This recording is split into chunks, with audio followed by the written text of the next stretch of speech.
Hello guys, तो आज बात करेंगे हम इम्बैलेंस डेटा की। इम्बैलेंस डेटा, अब जब रियल लाइफ हम इंडस्ट्री डेटा की बात करें तो वो इम्बैलेंस काफ़ी बार होता है। काफ़ी टाइम हमें जो डेटा मिलता है वो इम्बैलेंस होता है। तो इम्बैलेंस डेटा को हैंडल कैसे करें?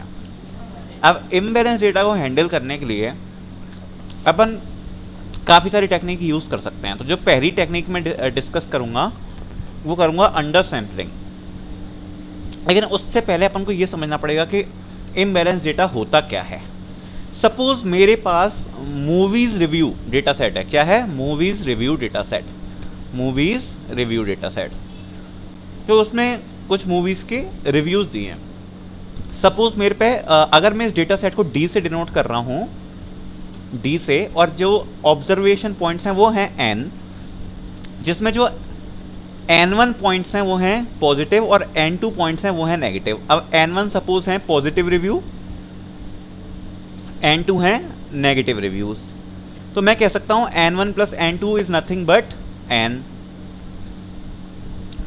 तो ये मैं डेटा सेट को D से डिनोट कर रहा हूं। D N means N observation, जिसको मैं दो पार्ट्स में डिवाइड किया। N1 मीन्स पॉजिटिव ऑब्जर्वेशन और N2 negative observation means positive reviews and negative reviews. अगर, अब बात सुनो, अब ये जो पॉजिटिव रिव्यूज हैं इस डेटा सेट में टोटल हैं 900 सपोज, और 100 रिव्यूज हैं नेगेटिव। तो ये दिक्कत कहीं ना कहीं क्रिएट करेगा हमारी मशीन लर्निंग एल्गोरिथम में, क्योंकि डेटा इज इम्बैलेंस, बैलेंस भी नहीं है। तो मशीन लर्निंग एल्गोरिथम में कहीं ना कहीं दिक्कत आएगी, क्योंकि सपोज अगर मैं कहूं कि मेरे जो पॉजिटिव रिव्यूज हैं वो कुछ ये हैं, सपोज कर लिया ये मेरे पॉजिटिव सारे रिव्यूज हैं जिनको मैं ग्रीन से डिनोट कर रहा हूं, तो ये काफ़ी सारे हो गए ना। और अगर मैं कहूं जो मेरे नेगेटिव रिव्यूज हैं उनको मैं डिनोट कर रहा हूं रेड से, तो वो तो कुछ ये हो गए, ठीक है। अब ये जो ग्रीन वाले रिव्यूज हैं वो कहीं ना कहीं रेड वाले रिव्यूज को तो डोमिनेट कर देंगे। सपोज मैंने KNN यूज करी, जिसमें K की वैल्यू मैंने दे दी मान लो 100, तो सारे ही रिव्यू जो हो गए वो पॉजिटिव हो गए कि नहीं हो गए? सारे रिव्यू मेरे पॉजिटिव हो गए। लेकिन मॉडल कैसा होगा? डम मॉडल होगा, कि वो तो नेगेटिव रिव्यूज को प्रेडिक्ट ही नहीं कर रहा। और एक्यूरेसी तो हाई आएगी। क्यों आएगी एक्यूरेसी हाई? क्योंकि टोटल हमारे जो ऑब्जर्वेशन है, सपोज के 1000 डेटा सेट में 1000 पॉइंट्स हैं, उसमें 900 पॉजिटिव हैं, तो अपन ने 900 तो करेक्ट क्लासीफाई कर लिए। टोटल पॉइंट्स कितने थे? 1000। डिवाइड करो जरा इसका 1000 से, कितना आएगा? 2 पॉइंट यहाँ से कैंसिल, 2 पॉइंट यहाँ से कैंसिल, कितना बचा? 9/10, नथिंग बट 90% ऑफ एक्यूरेसी मिलेगी हमको। अगर मैं कह दूं कि सारे ही रिव्यूज पॉजिटिव हैं, क्योंकि डेटा सेट इम्बैलेंस है, लेकिन क्या मशीन लर्निंग मॉडल अच्छा होगा? वो नहीं होगा। तो इम्बैलेंस डेटा सेट को हम टैकल कैसे करते हैं उसकी बात कर लेते हैं। तो ये मैंने आपको पूरा इम्बैलेंस डेटा सेट का कॉन्सेप्ट बता दिया कि इम्बैलेंस जो डेटा सेट होता है वो क्या होता है ना। तो अब देख लेते हैं। ये डेटा सेट है हमारे पास मूवीज रिव्यूज डेटा सेट, जिसमें 900 जो रिव्यूज हैं वो पॉजिटिव हैं और 100 रिव्यूज अपन के पास क्या हैं? नेगेटिव हैं। चलो अब देख लेते हैं आगे, आ जाओ। सबसे पहले अपन जो कॉन्सेप्ट डिस्कस करेंगे वो करेंगे अपन अंडर सैम्पलिंग का। फटाफट से समझ लेते हैं, कोई बड़ी चीज नहीं है। अंडर सैम्पलिंग क्या होती है? अंडर सैम्पलिंग, अंडर सैम्पलिंग में मैं क्या करूंगा कि मेरे पास टोटल कितने ऑब्जर्वेशन पॉइंट्स हैं? 1000, उसमें 900 क्या हैं? पॉजिटिव, और 900 क्या हो गए? पॉजिटिव, और जो 100 हो गए वो क्या हो गए? नेगेटिव। तो मैं क्या करूंगा? डेटा को बैलेंस करने के लिए क्या करूंगा? 100 पॉइंट्स ले लूंगा डेटा सेट के जो पॉजिटिव हैं रैंडमली, और 100 पॉइंट्स ले लूंगा डेटा सेट के जो नेगेटिव हैं रैंडमली। तो 100 टोटल हो गए, बैलेंस हो गया डेटा सेट। इसको हम कहते हैं अंडर सैम्पलिंग। बट इसमें प्रॉब्लम क्या है? Data loss. 900 पॉजिटिव पॉइंट से 100 पॉजिटिव पॉइंट्स रह गए, तो अपना जो डेटा लॉस है वो काफ़ी ज़्यादा हो गया, डेटा लॉस काफ़ी ज़्यादा बढ़ गया। This is the problem with under sampling. इसको हम क्या बोलते हैं? अंडर सैम्पलिंग, ठीक। अब दूसरा मेथड समझ लेते हैं। दूसरा मेथड अपना क्या होगा फिर? अगर अंडर सैम्पलिंग है तो इसका बड़ा भाई आएगा ओवर सैम्पलिंग। ओवर सैम्पलिंग को पढ़ते हैं। ओवर सैम्पलिंग क्या होता है? ये अपना डेटा सेट है मूवीज का। ओवर सैम्पलिंग, ओवर सैम्पलिंग में क्या करने वाले हैं देखो।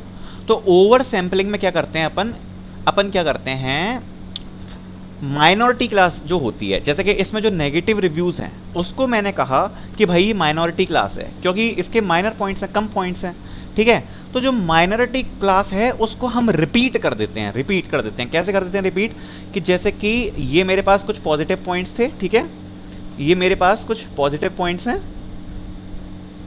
और इसके बाद ये मेरे पास कुछ नेगेटिव पॉइंट्स हैं, मान लो केवल ये 3-4 मेरे पास नेगेटिव पॉइंट्स हैं और ये सारे पॉजिटिव पॉइंट्स हैं। तो अगर सपोज ये मेरे टोटल सैंपल 20 हैं और ये मेरे सैंपल सपोज 4 हैं, ठीक है, नेगेटिव कितने हैं 4 और जो पॉजिटिव कितने हैं 20, तो ये जो 4 हैं इनको इसी प्लेस पे मैं 5 बार रिपीट कर दूंगा, इसी जगह पे, सेम जगह पे क्या कर दूंगा, 5 बार रिपीट। तो पॉजिटिव कितने हो गए 20 और नेगेटिव कितने हो गए 20, बैलेंस हो गया डेटा सेट। अब भाई इससे फायदा क्या हो रहा है, क्यों कर रहे हैं भाई, फायदा देख लेते हैं क्या होता है। तो फायदा इससे ये हो रहा है कि अगर मान लो कि स्पेसिफिकली मैं अगर के नियरेस्ट नाइबर्स की बात करूं, फायदा सब में होगा लेकिन मैं एक से एग्जांपल देके बता रहा हूं। जैसे अपन के एन एन की बात करें, अगर के एन एन में मेरा ये डेटा सेट है पॉजिटिव, ये पॉजिटिव है और ये मेरे कुछ पॉइंट्स हैं ये नेगेटिव हैं, तो अब अगर मैं यहाँ पे इनको रिपीट कराता चला गया, ठीक है, रिपीट कराता चला गया, यहाँ पे रिपीट कराता चला गया, रिपीट कराता चला गया, तो मेरे पास 900 जो ऑब्जर्वेशन थी वो थी पॉजिटिव और 100 जो थी वो थी नेगेटिव। अब अगर मैंने के की, और अब मैंने क्या किया, ये 100 ऑब्जर्वेशन 9 टाइम्स रिपीट करा दी, इन्हीं के ऊपर ओवरलैप कर दी, ठीक है। तो 900 जो हो गई वो हो गई नेगेटिव और 900 हो गई पॉजिटिव। अब पॉजिटिव भी हमारे पास 900 है, नेगेटिव भी हमारे पास 900 है। अब क्या होगा, अब जैसे मैंने के एन एन अप्लाई करी और सपोज मैंने के अगर 100 भी दे दिया, तो इसकी जो नियरेस्ट नाइबर है, सपोज हमारा जो कोई क्वेरी पॉइंट आया, यहाँ पर हमारा कोई क्वेरी पॉइंट आया कि भाई हमें ये पॉइंट बताना है कि ये पॉइंट पॉजिटिव को बिलोंग करता है या नेगेटिव को बिलोंग करता है ये पॉइंट। तो सपोज अगर इस नाइबर पर ओवरलैपिंग 100 पॉइंट्स हैं इस नाइबर पर, और बाकी इन नाइबर पे तो सिंगल ही अपन ले रहे हैं जो पॉजिटिव पॉइंट्स हैं, तो ये डोमिनेट नहीं होगा पॉजिटिव से क्योंकि इसके ऊपर ओवरलैप कर रहे हैं ना पॉइंट्स। तो ये इस जगह का पॉइंट और ये सिमिलर माना जाएगा। इससे जो डिस्टेंस होगी, सपोज जैसे ये हमारा जो पॉइंट है ऑब्जर्वेशन पॉइंट, इसकी डिस्टेंस एक रेड पॉइंट से, अगर सपोज ये मेरा रेड पॉइंट है, एक रेड पॉइंट से इसकी डिस्टेंस किसके इक्वल होगी, 9 पॉजिटिव पॉइंट्स के बराबर होगी, क्योंकि मैंने इसको 9 बार ओवरलैप किया ना, एक ही पॉइंट को 100 नेगेटिव पॉइंट्स थे, 9 बार ओवरलैप कर दिया। तो जो एक पॉइंट है मैं कह सकता हूं वो 9 नेगेटिव पॉइंट्स को रिप्रेजेंट कर रहा है सेम ही प्लेस पे। अब बात समझ में आई, समरी दे देता हूं, एक नेगेटिव पॉइंट 9 पॉइंट को रिप्रेजेंट कर रहा है सेम ही प्लेस पे, ठीक है। तो ये अपन का फायदा हो जाता है ओवर सैंपलिंग से, ठीक है। अब ओवर सैंपलिंग का लॉस क्या है भाई, ओवर सैंपलिंग का लॉस क्या है, इसकी भी बात कर लो। ओवर सैंपलिंग का लॉस ये है कि जैसे कि अपन का जो रीजन है ना वो नहीं इंक्रीज हो रहा, कि अपने मान लो कि अपना जो पॉजिटिव पॉइंट्स का रीजन था वो मान लो ये था, और नेगेटिव पॉइंट्स का जो अपना मान लो रीजन था वो ये था। नेगेटिव पॉइंट्स इतने में फैले थे और पॉजिटिव इतने में थे। तो यार रीजन में ऊपर नीचे नहीं हो रहा, रीजन उतना ही है, बस क्या हो रहा है कि यहां पर ओवरलैप अपन ने पॉइंट्स करा दिए, तो डेटा क्या हो गया, अपना बैलेंस हो गया, ठीक है। और फायदे भी ऑब्वियसली मिलेंगे डिस्टेंस के हिसाब से, जैसे मैंने बताया कि एक नेगेटिव पॉइंट 9 नेगेटिव पॉइंट्स के बराबर हो जाएगा। तो ये एक थोड़ा सा हम लॉस कह सकते हैं ओवर सैंपलिंग का इम्बैलेंस डेटा में, ठीक है। अब अगली टेक्निक पढ़ लेते हैं। ये वैसे काफी इंपॉर्टेंट चीज है, इंटरव्यूज वगैरह में पूछ लेते हैं तो पता होनी चाहिए। एक्स्ट्रापोलेशन, क्या अगली चीज, एक्स्ट्रापोलेशन। आपको ये सब पता होना चाहिए, ये मैं हटा ही देता हूं तो और स्पेस मिल जाएगा लिखने को। एक्स्ट्रापोलेशन की बात कर लेते हैं। अगला अपन पे टेक्निक है एक्स्ट्रापोलेशन। अब भाई इससे क्या फायदा हो रहा है एक्स्ट्रापोलेशन से, जो रीजन वाली प्रॉब्लम मैंने आपको कही थी ना वो इससे दूर हो जाएगी। कैसे हो जाएगी कि सपोज मेरे ये हैं पॉजिटिव पॉइंट्स, ठीक है, बार बार हम एक ही डायग्राम क्रिएट कर रहे हैं, क्यों कर रहे हैं इसे समझ में आएगा।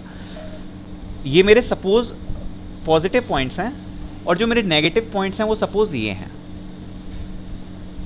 ठीक है। अब एक्स्ट्रापोलेशन से क्या करूंगा मैं कि 900 पॉइंट्स मेरे पास पॉजिटिव हैं और 100 पॉइंट्स जो हैं वो नेगेटिव हैं। मैं क्या करूंगा, एक है ना जहां पर ये नेगेटिव पॉइंट्स हैं, जो कि इम्बैलेंस है अपना डेटा सेट है, जो अपना जो डेटा सेट है जो इम्बैलेंस है वो किस साइड है, नेगेटिव पॉइंट्स के साइड। तो जहाँ पर ये नेगेटिव पॉइंट्स इम्बैलेंस है ना, मैं क्या करूँगा, इन नेगेटिव पॉइंट्स के रीजन में, मतलब जहाँ पर ये परफेक्टली हमें पता पड़ गया कि यहाँ पर आ रहे हैं नेगेटिव पॉइंट्स, वहाँ पर मैं कितने 800 और डेटा पॉइंट्स चाहिए, 800 पॉइंट्स इसके अंदर कहीं क्रिएट कर दूंगा इसी के रीजन में, जहां पर मेरे को पक्का स्पेसिफाई है, रीजन नहीं बढ़ेगा। रीजन अगर इतना है नेगेटिव पॉइंट्स का तो इतना ही रहेगा, बट इसी रीजन के अंदर में मैं क्या करूंगा, एक्स्ट्रा पॉइंट्स और ऐड कर दूंगा। ठीक है, एक्स्ट्रा पॉइंट्स और क्या कर दूंगा, मैं ऐड कर दूंगा। तो ये होता है एक्स्ट्रापोलेशन, है ना। अब लास्ट टेक्निक पढ़ने वाले हैं, मतलब टेक्निक्स काफ़ी होती है लेकिन ये जो इंपॉर्टेंट है, मतलब मैंने इंपॉर्टेंट भी मतलब ज़्यादा ही बता दिया, आपको इतना जानना काफ़ी है। लास्ट और most important technique which is good to use, I think which is good to use is what, class weight. Class weight, very easy, very simple, quite nice easy technique, class weight. अब भाई ये class wait क्या बोलता है, class wait ये बोलता है कि भाई मेरे पे जो पॉजिटिव पॉइंट्स हैं वो हैं 100, ठीक है, सॉरी मेरे पे जो नेगेटिव पॉइंट्स हैं वो हैं 100, 900 क्या है, पॉजिटिव पॉइंट्स हैं। अब मैं कैसे बैलेंस करूँगा, तो सपोज फिर वही डायग्राम, ये अपना डायग्राम आ गया, ठीक है, ये मेरे पॉजिटिव पॉइंट्स हैं 900 जो मैं ग्रीन से रिप्रेजेंट कर रहा हूँ, और फिर उसके बाद मेरे ये नेगेटिव पॉइंट्स आ गए रेड से। अब मैंने क्या कहा कि भाई मेरे पे जो 900 पॉइंट्स हैं वो हैं पॉजिटिव, 100 पॉइंट्स हैं नेगेटिव। तो यहाँ पर एक भी मुझे जो नेगेटिव पॉइंट मिलेगा ना, जैसे सपोज मेरे को ये पॉइंट मिल गया एक नेगेटिव, और एक मिल गया ये नेगेटिव, एक मिल गया ये नेगेटिव, जहां पर भी मेरे को एक नेगेटिव पॉइंट मिलेगा इसको मैं नॉन नेगेटिव पॉइंट्स की तरह कंसीडर करूंगा। इसका जो क्लास वेट है वो कितना दे दूंगा मैं, 9। इसका जो क्लास वेट है वो मैं कितना दे दूंगा, 9। मतलब जो एक पॉइंट है वो 9 पॉइंट्स की तरह कंसीडर होने वाला है। क्लास वेट हमने क्या दे दिया, 9, ठीक है, क्लास वेट दे दिया 9, मतलब जो एक नेगेटिव पॉइंट्स है वो 9 पॉइंट्स की तरह कंसीडर होगा। अब आप कहोगे कि भाई फिर इसमें और ओवर सैम्पलिंग में क्या डिफरेंस था, ओवर सैम्पलिंग में भी तो हम यही कर रहे थे ना कि उसके ऊपर लगाते चले जा रहे थे, हम ऊपर लगाते जा रहे थे, तो उसमें क्या हो रहा था, उसमें डेटा पॉइंट्स इंक्रीज हो रहे थे ना। आपने देखा होगा कि जैसे 900 पॉइंट्स थे मेरे पे पॉजिटिव, 900 और 100 थे नेगेटिव, तो मैं जब उसी के ऊपर ओवरलैप कर रहा था तो मेरे पे 900 पॉइंट्स हो गए थे पॉजिटिव और 900 हो गए थे नेगेटिव ओवर सैम्पलिंग में। बट यहाँ मैं पॉइंट्स इंक्रीज नहीं कर रहा, मैं पॉइंट्स तो 100 ही रख रहा हूँ, बट जो एक पॉइंट है मैं कह रहा हूँ उसका वेट 9 है, मतलब उस एक पॉइंट को 9 की तरह कंसीडर करो, this is class weight. So जब ऐसा कोई डेटा सेट आए तो it is good to give the class weight. Class weight से हम उसको हैंडल कर सकते हैं। So guys, this is all about this video, how to handle imbalanced data set in machine learning. Thank you.